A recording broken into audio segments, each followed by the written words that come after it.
This video is primarily targeted towards those of you who keep seeing influencers and being envious of them whilst hating on your current job/career.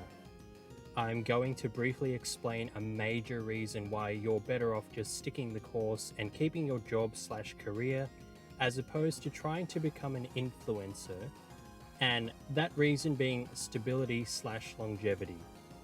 I'll elaborate further in the video. So, if you're unaware of what the current situation with the Ace family and Austin and Catherine McBroom is, they're essentially going broke.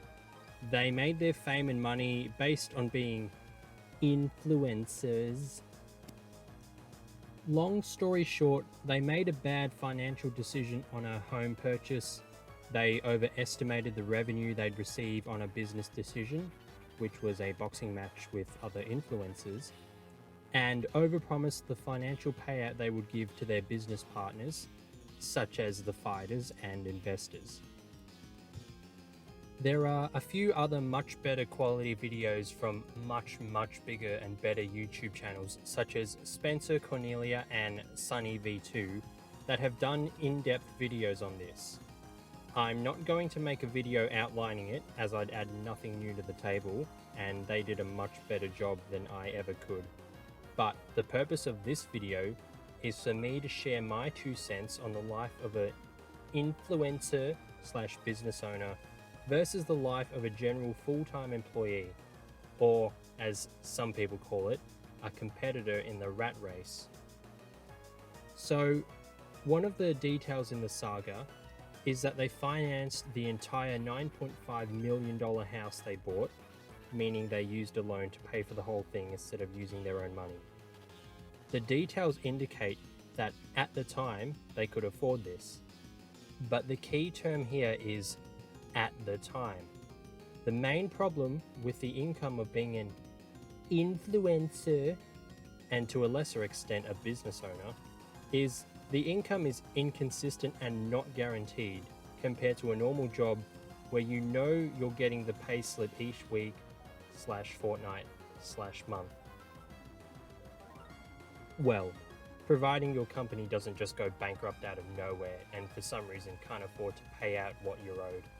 You could always get fired, but at the very least the company has a legal obligation to pay you out your remaining annual leave and any long service leave if you have been there for more than 7 years.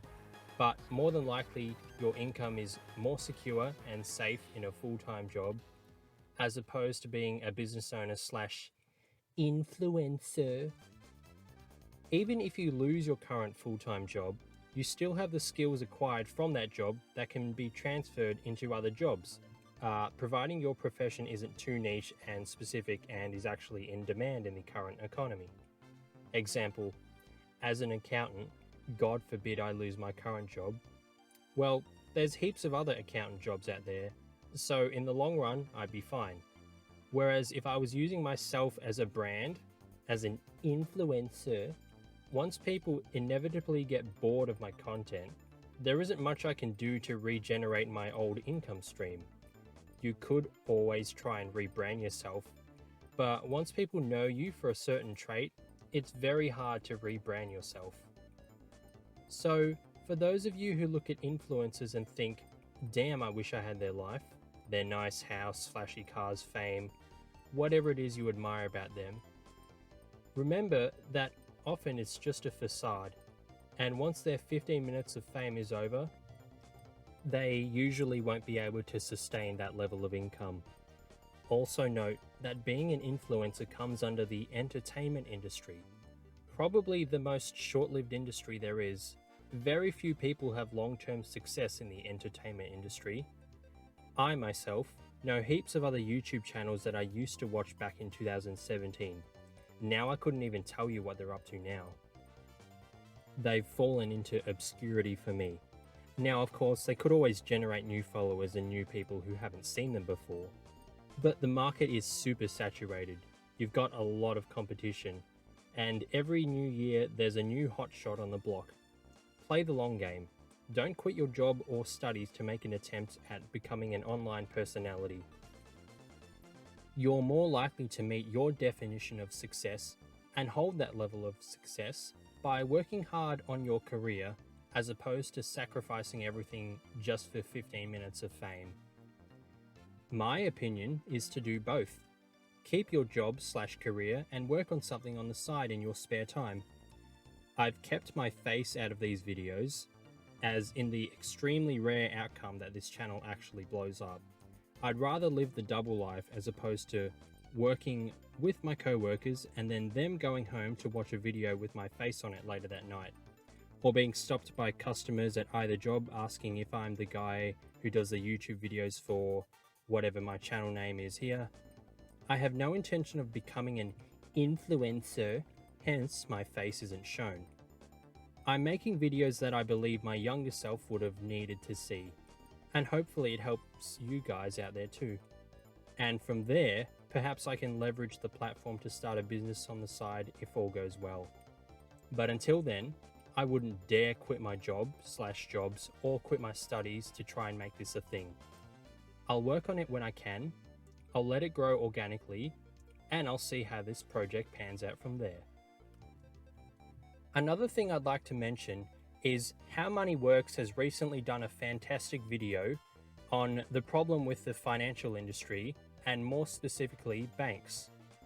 Basically, the outline of the video is that banks will loan to those employees, but they won't loan to businesses, even though businesses are very helpful for the economy. So that's another reason it's a good idea to have a full-time job. I've seen some instances where the employee has actually received a loan, but the employer of that employee hasn't received the same loan they applied for. Now, the employee is legally obligated to be paid, whereas the employer technically isn't, but you get the point. Having a full-time job is just much more secure as a whole.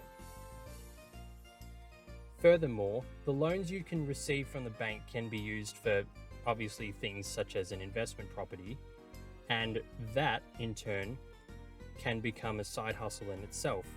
If you just have rental income coming in that exceeds your monthly repayments, there's another form of income right there, as opposed to having a business. Now, I'm not saying a business is bad, that's not how I want it to come across, but you see a lot of channels and a lot of scammers out there and a lot of influencers who talk about owning a business as if it's the best thing in the planet and it's the only path to happiness. Now, I know a lot of people are unhappy with their jobs, but to be honest, at least you have income coming in. There's no guarantee you'll get income through a business. So, with all that said, stick to your job for longevity and stability's sake. Start any business you want to on the side and see how it pans out. That is all.